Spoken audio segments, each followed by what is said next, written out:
welcome back. I'm wearing shorts, don't worry. I just woke up a while ago. But yeah. So, I was supposed to make this video. Oh my god, no. I do not like the lighting. Oh my god. No, that just made it worse. Okay. We'll work with it. Okay, so y'all gonna be in the camera and I'll be here on the ground, sitting down here. So I was supposed to make this video yesterday, but I didn't feel like it, and I didn't have the energy, the energy to do it. So deciding to do it today.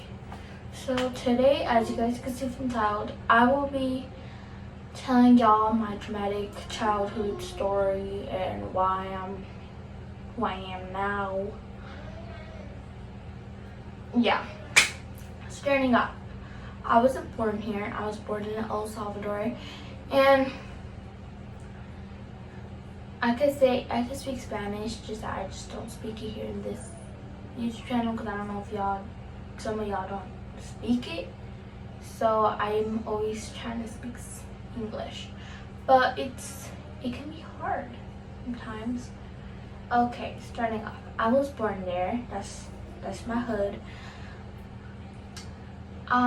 My mom left some of me and my siblings, 5 of us, over there in El Salvador. Well, basically she has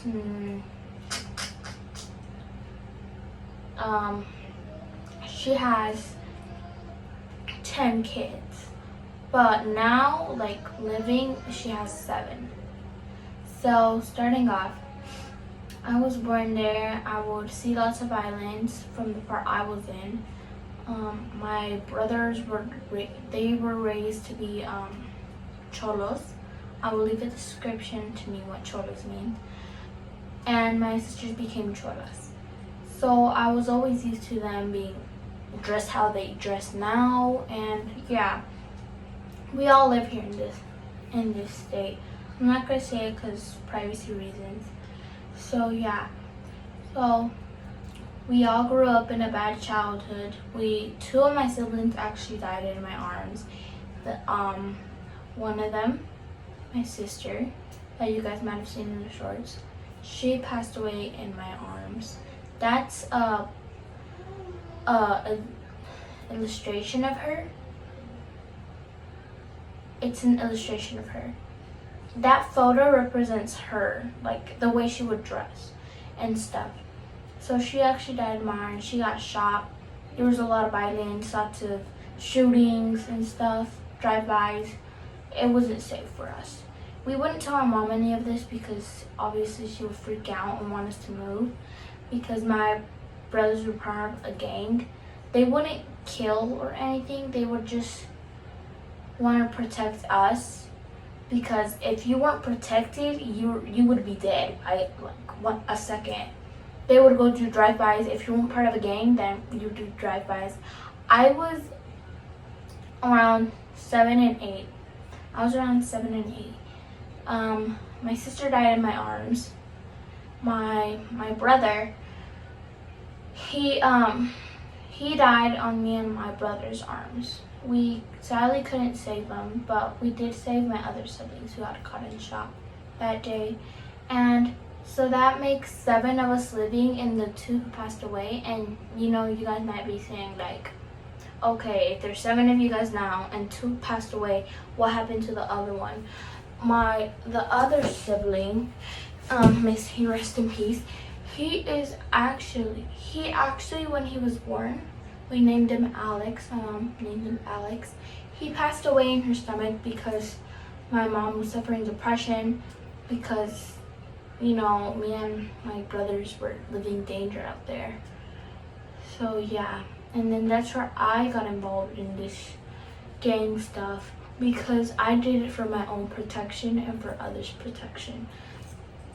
And we did move. We moved here, and that gang still went on. We don't murder, do any of that stuff. We just do it to protect ourselves. And we have normal jobs and everything. So it's just the way we dress, really. And there's other stuff that I can't really say here in this video. But okay guys, I am so sorry for this. I look so, hold up. Is that like better? Okay, yeah. I feel like that is better. Oh my god, yeah, it is way better. So there's this other stuff that I cannot say. We have business and stuff, so that's stuff I can't say in this video. But yeah, when we got here, my mom was in a really toxic relationship, and we almost saw my mom die because he was the boyfriend. I'm not gonna say his name. We'll call him Ben. Well, let's just say Benjamin because his name is Benjamin, so we'll just call him Ben for short. So Ben would hit my mom, and there was blood everywhere and stuff. And that night, I still remember it. It was that night. It was the 29th of December 2019 at 3 in the morning, where he got up. He was drunk. He had drugs in his system, and he went off on my mom and started beating her up. Her nose was bleeding. There was blood all over me because I was holding on to her. My brothers were trying to pull him off. My older brothers, who are like on their 20s and all that, yeah, they were not home. They went, I don't remember where they went. We were all up the 29th, so my mom would send them to go to Walmart and get snacks because we had a plan of doing a movie night with the little ones, my little siblings. And then when they came back, all they see is just blood all over my neck. Only 3 of my sisters were there.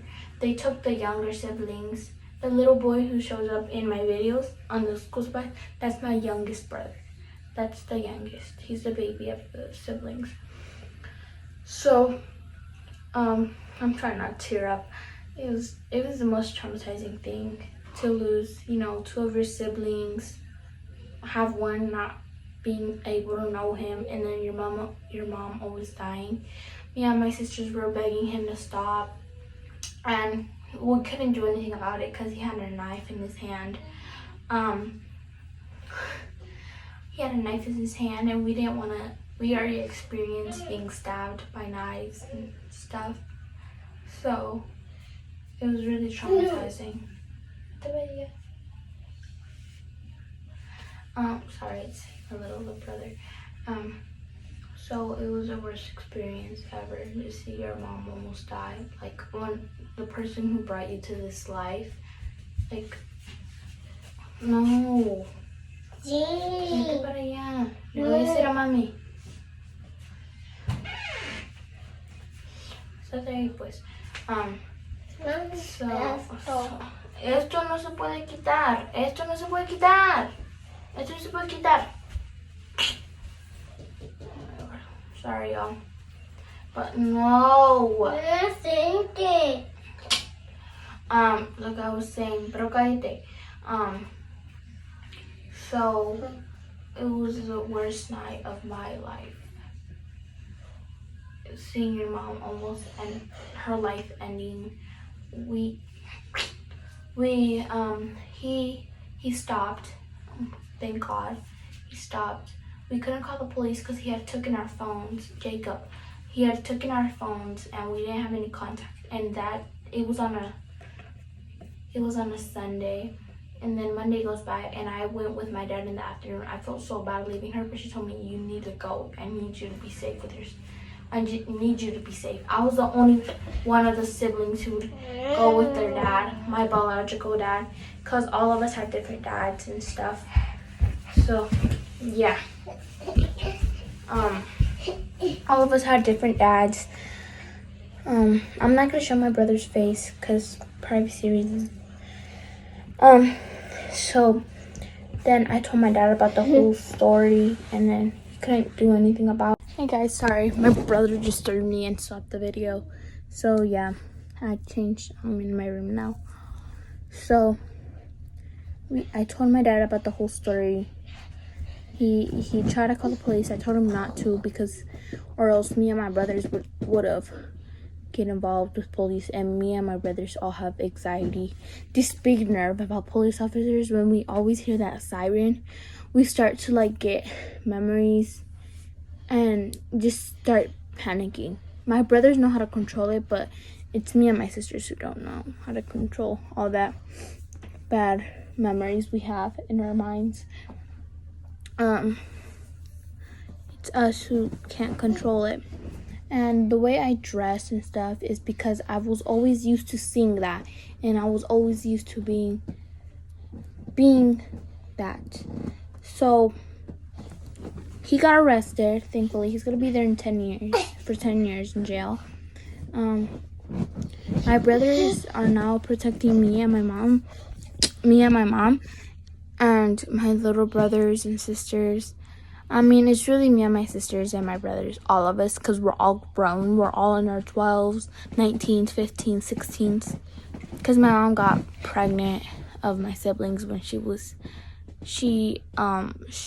14. She got pregnant of my first brother.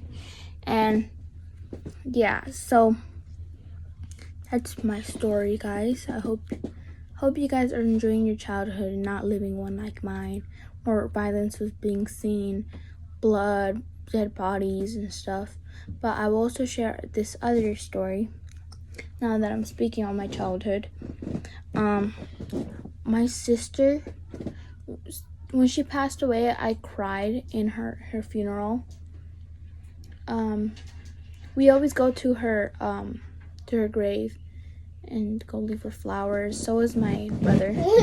We go leave him flowers. She was barely 17 when she passed away. So you guys need to be appreciative of that. You're living now and not living all this violence that I lived. But I cried at her funeral, and then things started getting weird. Me and my sister would share a room, so her clothes is now, we don't wear her clothes because we don't want to carry her like ashes with us. We just want to respect her stuff and everything. But things started getting weird because every time I would cry, I would just stop and have this, I would just be calm. It reminded me of her, and I would wake up and act like her and everything, and it was just weird for me and my family. They realized that I was acting more like my sister than me. So we went to a preacher because actually our house stuff were getting moved.